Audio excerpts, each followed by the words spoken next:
मित्रों, भारतवर्ष विविधताओं का देश है। भारतवर्ष के उत्तर प्रदेश में रॉबर्ट्सगंज से लगभग 5 किलोमीटर दूर हम आपको एक ऐसे स्थान पर लाए हैं जो 5वीं शताब्दी की कहानी कहती है। इसे कहते हैं वीर लोरिक पत्थर। यह पत्थर लोरिक और मंजरी की अपर अमर प्रेम की निशानी है। मित्रों, बात 5वीं सदी की है। सोन नदी के किनारे जहां आज हम सोनभद्र देखते हैं, उस जगह अगोरी नाम का एक राज्य हुआ करता था। अगोरी राज्य का शासक मोलागत था और वह एक ऐसे यादव मेहरा नामक व्यक्ति से बहुत ज्यादा ईर्ष्या रखता था, क्योंकि मेहरा बहुत ज्यादा शक्तिशाली व्यक्ति था। मेहरा को नीचा दिखाने के लिए मोलागत ने उसे अपने राज्य में आमंत्रित किया और जुआ खेलने की बाजी दे दी। मेहरा भी पीछे नहीं हटा और बार बार की बाजी में मेहरा ने मोलागत राजा को हराता चला गया।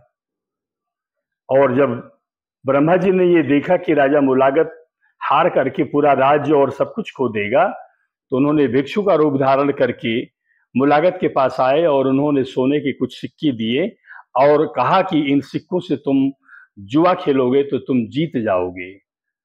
राजा मोलागत ने वही किया।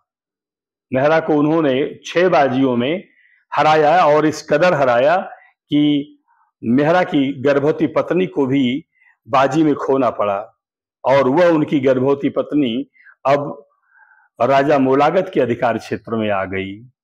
और मोलागत के अधिकार क्षेत्र में जब आ गई तो यह तय हुआ कि इस गर्भवती पत्नी को अगर बेटा हुआ तो वह राजा मोलागत के अश्वशाला में काम करेगा, नौकर होगा, और अगर बेटी पैदा हुई तो वो किसी रानी के रनिवास में उनकी सेवा में नियुक्त कर दी जाएगी। मित्रों, गर्भवती पत्नी के गर्भ से मंजरी पैदा हुई। मंजरी एक वरदानी कन्या थी। मंजरी को अपने पिछले जन्म की बातें याद थीं। उसे पता था कि पिछले जन्म में उसका प्रेम वीर लोरिक से था और इस समय इस युग में वीर लोरिक उत्तर प्रदेश की बलिया जिले में गौरा नामक गांव में जन्म ले चुका था और वो भी बड़ा हो रहा था। और जब मोलागत ने मंजरी को वापस पाने के लिए संदेश भेजा, अपने दूत भेजे, तो उसकी मंजरी की माँ ने राजा को यह कहला दिया कि अब मेरी बेटी बड़ी हो रही है और उसका जो दूल्हा होगा उस दूल्हे को तुम परास्त करके उसको मार दोगे, तब मैं और मेरी बेटी मंजरी दोनों तुम्हारे सेवा में उपस्थित हो जाएंगे। और उस समय मंजरी ने अपने पिता को बलिया भेजा लोरिक के पिता से शादी के विषय में बात करने के लिए। कहते हैं कि लोरिक के पिता और मंजरी के पिता इन दोनों ने मिलकर मंजरी और लोरिक का विवाह तय कर दिया। और लोरिक 5 लाख लोगों की सेना को लेकर के मोलागत के ऊपर चढ़ाई कर दिया और हालत ये हो गई कि लोरिक स्वयं भी हारने लगा।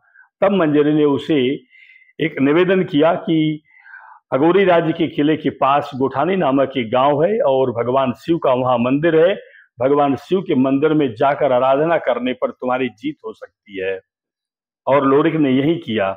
लोरिक ने जाकर भगवान शिव की आराधना की और जब वह लौटा तो उसने अपनी भारी भरकम तलवार से ऐसी मारकाट मचाई कि मोलागत पूरी तरह से लड़खड़ा गए, हार गए और पीछे चले गए, परास्त हो गए।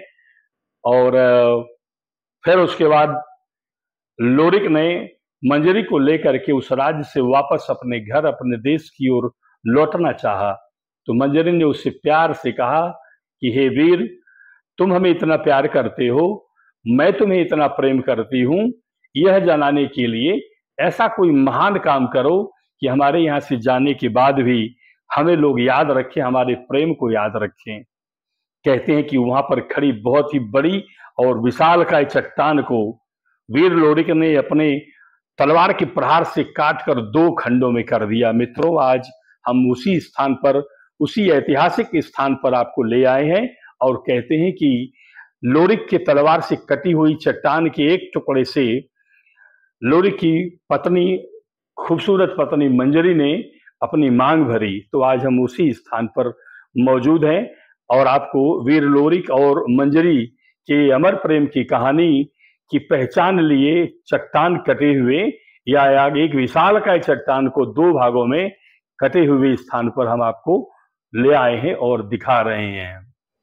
यही कारण है कि आज भी प्रेमी जोड़े इस स्थान पर आकर वीर लोरिक और मंजरी को प्रणाम करना नहीं भूलते और इस चट्टान को नतमस्तक होकर के इस अमर प्रेम की कहानी को प्रणाम करते हैं।